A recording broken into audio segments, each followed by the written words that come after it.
existe outro caminho a não ser que seja o altar pra mudança no meu espírito acontecer.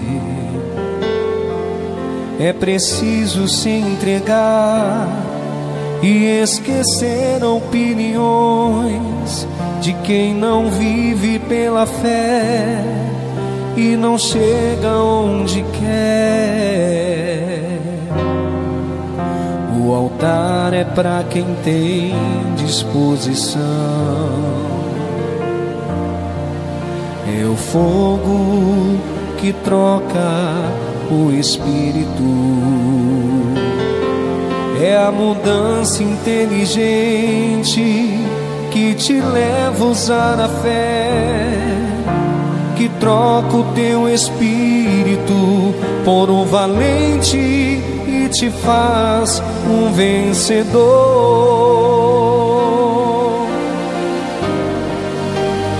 Eu quero ter um espírito novo pra ver acontecer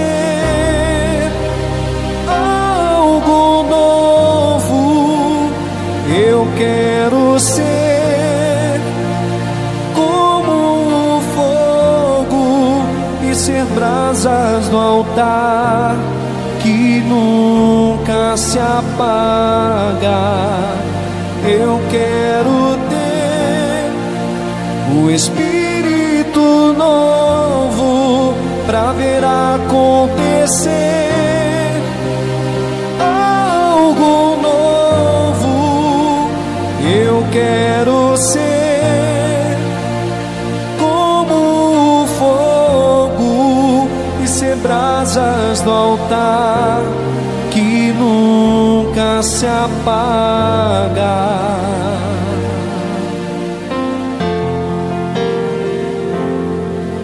O altar é pra quem tem disposição, é o fogo que troca o espírito,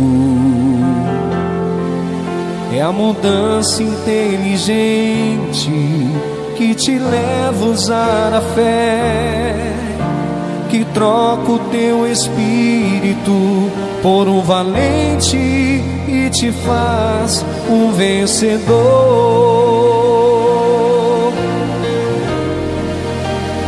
Eu quero ter o espírito novo pra ver acontecer algo novo. Eu quero ser como o fogo e ser brasas no altar que nunca se apaga.